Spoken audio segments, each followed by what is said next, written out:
warahmatullahi wabarakatuh. Om Swastiastu, Shalom Namo Buddhaya, salam sejahtera untuk kita semua. Halo teman-teman, perkenalkan nama saya Isyana Nur Aulia. Saya dari Prodi Sarjana Terapan Kebidanan semester 3. Di sini saya akan memaparkan materi mengenai prinsip etika moral dalam memberikan pelayanan kebidanan. Selamat menyaksikan. Sub pokok bahasan pertama, kode etik profesi kebidanan. Kedua, belajar sepanjang hayat. Ketiga, karakter bidan yang dapat meningkatkan profesionalisme dalam praktik kebidanan. Pemaparan materi pertama mengenai kode etik profesi kebidanan. Pengertian kode etik profesi kebidanan berupa norma-norma yang harus diindahkan oleh setiap anggota profesi yang bersangkutan di dalam melaksanakan tugas profesinya dan dalam hidupnya di masyarakat. Selain itu, kode etik kebidanan merupakan pernyataan komprehensif profesi yang menuntut bidan melaksanakan praktik kebidanan yang baik yang berhubungan dengan kesejahteraan keluarga, masyarakat, teman sejawat, profesi, dan dirinya, menurut Risma Linda 2011. Adapun tujuan kode etik diantaranya 1. Untuk menjunjung tinggi martabat dan citra profesi. 2. Untuk menjaga dan memelihara kesejahteraan para anggota. 3. Untuk meningkatkan pengabdian para anggota profesi. 4. Untuk meningkatkan mutu profesi.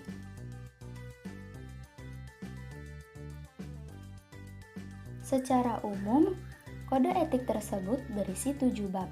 Ketujuh bab dapat dibedakan atas 7 bagian, yaitu bab pertama, kewajiban bidan terhadap klien dan masyarakat, berisikan 6 butir. Butir pertama, setiap bidan senantiasa menunjang tinggi, menghayati, dan mengamalkan sumpah jabatannya dalam melaksanakan tugas dan pengabdiannya. Butir kedua, setiap bidan dalam menjalankan tugasnya, profesinya menunjang tinggi harkat dan martabat kemanusiaan yang utuh dan memelihara citra bidan.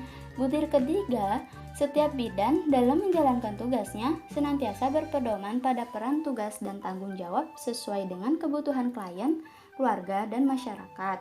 Butir keempat, setiap bidan dalam menjalankan tugasnya mendahulukan kepentingan klien, menghormati hak klien, dan menghormati nilai-nilai yang berlaku di masyarakat. Butir kelima, setiap bidan dalam menjalankan tugasnya senantiasa mendahulukan kepentingan klien, keluarga, dan masyarakat dengan identitas yang sama sesuai dengan kebutuhannya berdasarkan kemampuan yang dimilikinya. Butir keenam, setiap bidan senantiasa menciptakan suasana yang serasi dalam hubungan pelaksanaan tugasnya dengan mendorong partisipasi masyarakat untuk meningkatkan derajat kesehatannya secara optimal. Bab kedua, kewajiban bidan terhadap tugasnya, berisikan 3 butir.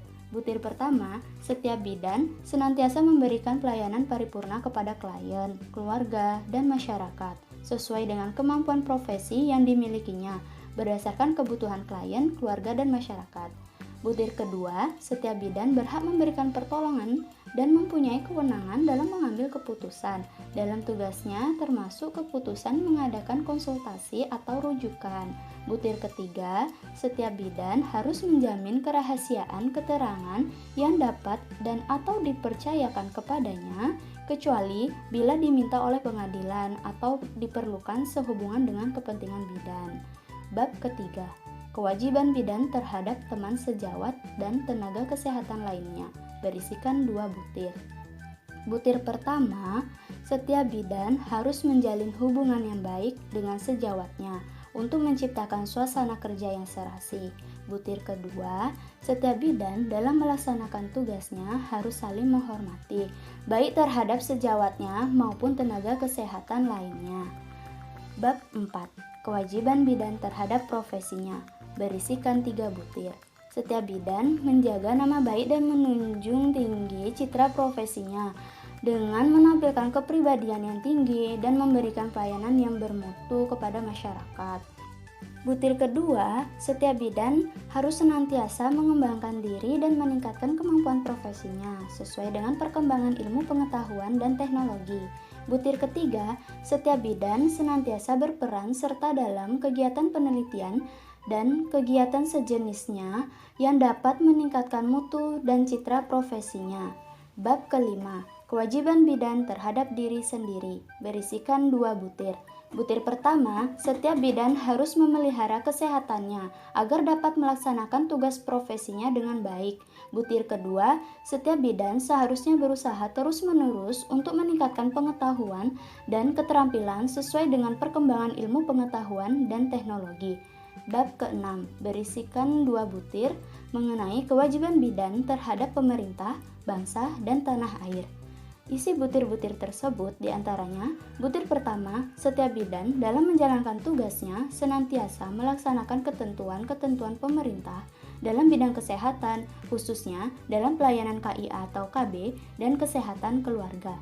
Butir kedua, setiap bidan melalui profesinya berpartisipasi dan menyumbang pemikirannya kepada pemerintah untuk meningkatkan mutu jangkauan pelayanan kesehatan, terutama pelayanan KIA atau KB dan kesehatan keluarga. Bab ke-7 penutup berisikan 1 butir, yaitu setiap bidan dalam melaksanakan tugasnya sehari-hari senantiasa menghayati dan mengamalkan kode etik bidan Indonesia. Kode etik harus memiliki sifat-sifat antara lain, kode etik harus rasional tetapi tidak kering dari emosi. Kode etik harus konsisten tetapi tidak kaku. Kode etik harus bersifat universal menurut Indar 2010. Kode etik bidan. Kode etik bidan pertama kali disusun pada tahun 1986 dan disahkan dalam Kongres Nasional Ikatan Bidan Indonesia 10 tahun 1988. Secara umum, kode etik tersebut berisikan 7 bab, seperti yang sudah dijelaskan sebelumnya. Kode Etik Bidan Indonesia sesuai keputusan Menteri Kesehatan Republik Indonesia nomor 369/Menkes/SK/3 tentang standar profesi bidan Indonesia adalah merupakan suatu ciri profesi bidan. Di dalamnya terdapat kode etik bidan Indonesia adalah suatu ciri profesi yang bersumber dari nilai-nilai internal dan eksternal suatu disiplin ilmu dan merupakan pernyataan komprehensif suatu profesi. Pemaparan materi kedua mengenai belajar sepanjang hayat. Belajar sepanjang hayat adalah suatu konsep, suatu idea. Gagasan pokok dalam konsep ini ialah bahwa belajar itu tidak hanya berlangsung di lembaga-lembaga pendidikan formal. Seseorang masih dapat memperoleh pengetahuan kalau ia mau. Setelah ia selesai mengikuti pendidikan di suatu lembaga pendidikan formal, berdasarkan ide tersebut, konsep belajar sepanjang hayat sering pula dikatakan sebagai belajar berkesinambungan atau continuing learning. Konsep belajar sepanjang hayat memiliki signifikan serta relevansi terhadap kualitas kehidupan individu, warga belajarnya. Karena itu, konsep belajar sepanjang hayat bila dihubungkan dengan keinginan untuk meningkatkan kualitas kehidupan, maka konsep ini merupakan wahana yang tepat untuk memacu usaha memajukan kehidupan umat. Pemaparan materi terakhir mengenai karakter bidan yang dapat meningkatkan profesionalisme dalam praktik kebidanan. Sebelum menjadi seorang profesi yang dapat meningkatkan profesionalisme dalam praktik kebidanan, ada karakteristik dan ciri tertentu yaitu 1.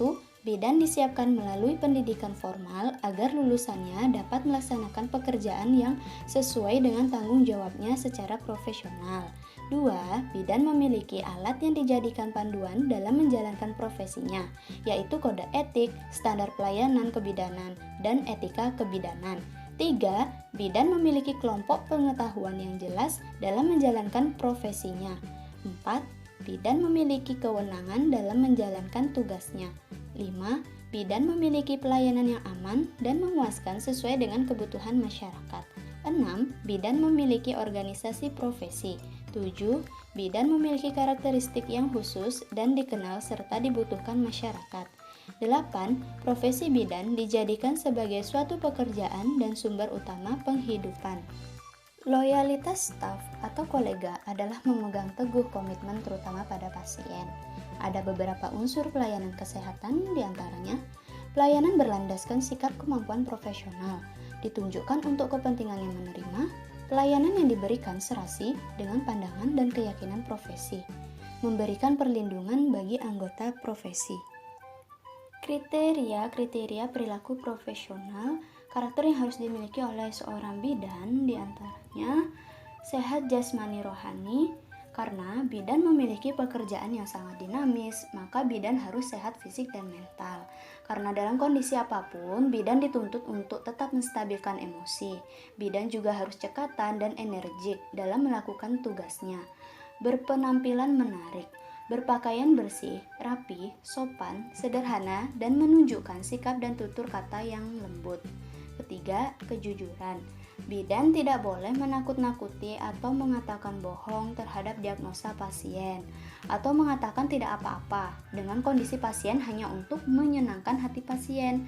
Bidan harus mengatakan apa yang terjadi dengan sejujurnya, dengan bahasa yang baik, agar pasien tidak sakit hati dan putus asa.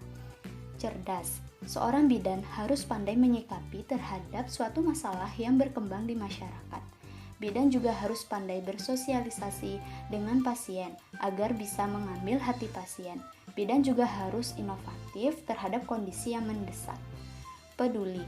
Dalam memberikan pelayanan kepada pasien, bidan tidak hanya memikirkan money oriented, tapi bagaimana menolong pasien bisa selamat dan bisa merasakan apa yang dirasakan pasien. Terakhir, ada tangguh. Bidan adalah garda terdepan dalam meningkatkan kesehatan ibu dan anak. Untuk mensukseskan kesehatan ibu dan anak memang tidak mudah. Tantangan di masyarakat semakin terlihat jika masyarakat tidak kooperatif terhadap program kesehatan yang ada.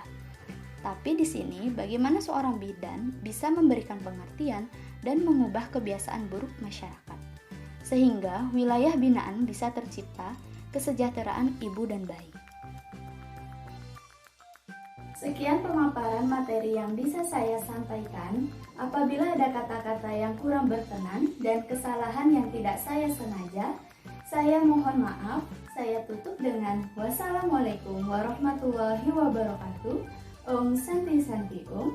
Shalom Namo Buddhaya. Salam sejahtera untuk kita semua. Semoga bermanfaat dan terima kasih.